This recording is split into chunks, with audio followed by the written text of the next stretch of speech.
Hi there. Thanks for joining CPG Bytes, a series of short video segments from Treasure Data, where we chat about the latest news and industry trends, and read between the lines to provide our perspective and insights.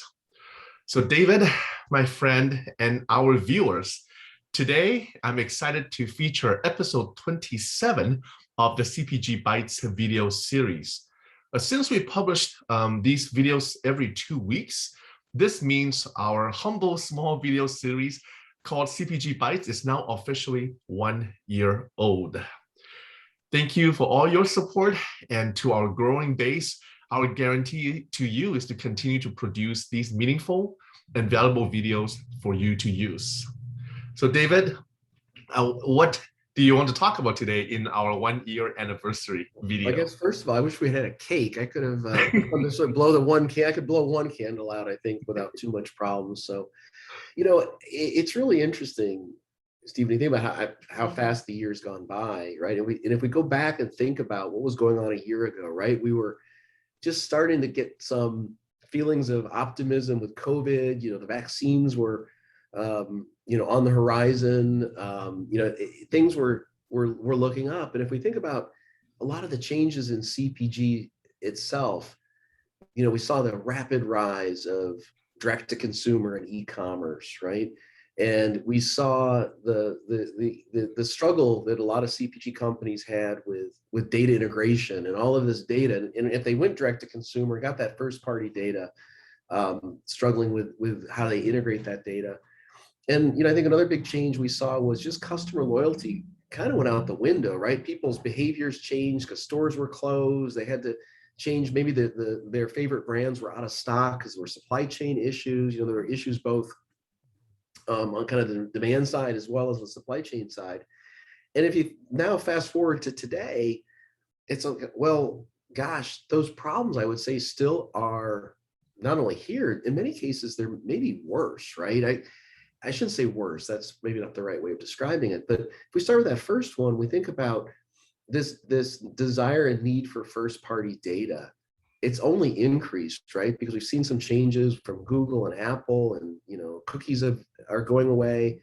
So that's kind of the bad news, right? The good news is direct to consumer really seems to be a trend that's continuing, right? It was not a flash in the pan.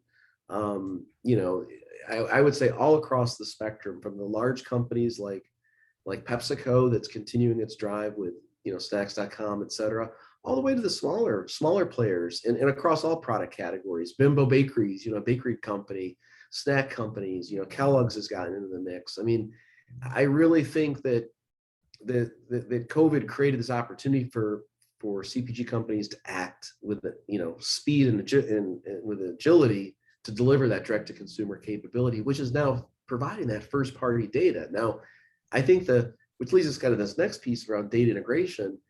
CPG companies were always what do I say, kind of like, drowning in a sea of data, right? Now there's even more data potentially with this first party data, which is so valuable, right? But how do you make sense of that? How do you integrate together? How do you take that first party data you might have from, say, a contact center or from a direct to consumer website and merge that with other information that you have within your enterprise to drive insights around marketing and advertising and new product development, even demand sensing, if you will, of understanding where there's nuances in terms of regional preferences for different flavors or packaging types or whatever. So I think that those same challenges that we saw a year ago from a data perspective are still around, and I think companies really need to be looking hard at data platforms like Treasure Data provides to harness and manage that information. And that then gets us to this last point about customer loyalty. And I think loyalty has it's just so different today, right? The expectations consumers have of CPG companies to really understand and know them. And if you think about in the last year, what's happened is Generation Z, Gen Z has actually gotten a year older, which means there's more of them in the workforce, their buying power has increased. And I think we'd all agree that Gen Z's behaviors and buying preferences are very, very different than certainly my generation, and even to some degree, very different than millennials, right? They're very driven by things like sustainability and corporate social responsibility and climate change. And if you don't really understand and know those consumers at that level, your products are going to fall flat, your marketing is going to fall flat, basically all of your engagement can fall flat. And that generation doesn't take failure kindly, right? No.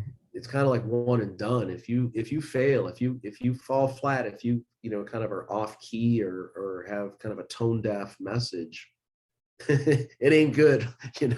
So I think that this need to really understand your consumers, and it's always been there. I know in some degree that's nothing new.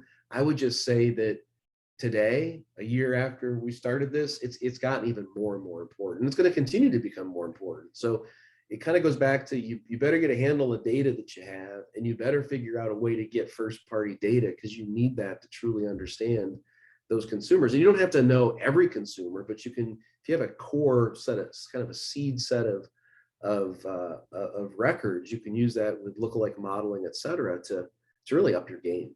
Yeah, no, those are really good points, David. And what COVID has provided to us as consumer are more channels to purchase our product, right?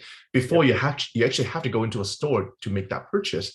But since COVID started, you're able to sit at home and order directly from the brands, or even delivered to your door from the big ticket stores. And those are just more channels opening up to you. And what this does is providing more parties, especially the CPG brands themselves, the opportunity to learn more about the customers. And this goes into your point in terms of data, right? So now they have all this data, but I always say this data, big data is nothing if it's not smart data, because the intelligence in this data it's right there. You have it. How do you turn them into actionable business insights? Either it's marketing efficiencies or product development, or how do I serve this customer better? That is what people are looking for to use this data, because these are just ones and zeros at the end of the day. But if you're not using them, they're just going to be ones and zeros sitting there collecting virtual dust. And what do you do with that customer data, right? Customer loyalty, you said. And in my mind, I'm always thinking about brand value. That's customer loyalty. And like you said, it's so much more different today. It's not just about making your consumers more price elastic. It's really about the values you can now provide back to your customers. You know them, so now you can give them something of value to back to your point about reciprocating that exchange of information. Why do I want something from you, and what do I get out of that? Now consumers, like you said, are so much more intelligent. How do you obtain loyalty? It's really by showing them something that they can expect, and something that they can receive as valuable. And it's not just about price elasticity anymore. Absolutely. So I guess it'll be interesting to see what the next year, right? How this all unfolds. I'm very optimistic. I think that there's a lot of good things afoot, shall we say. So I guess I do want to say a couple things too. Just want to thank all the viewers for supporting us. It's been a pretty fun. It's been a very exciting kind of growth, if you will, in terms of our viewership. And for those viewers in the United States, I wish you guys a happy Thanksgiving next week. Yeah, and that's absolutely true. Thank you. Without all the viewers, we won't be doing the things that we do today. And while as much as I love talking to David, it's also good to know that people are actually enjoying our talks and listening to what we actually have to say. So David, for that, I thank you. And obviously in the spirit of Thanksgiving, I appreciate you providing all these insights and having this conversation with our viewers and myself every other week. Yep, thank you as well. And don't forget, for more videos like this, please like, comment, share, and subscribe. And don't forget to turn on the bell for all notifications. And we'll be back in 2 weeks with more topics for CPG Bytes. Talk to you soon. Thanks. Bye-bye.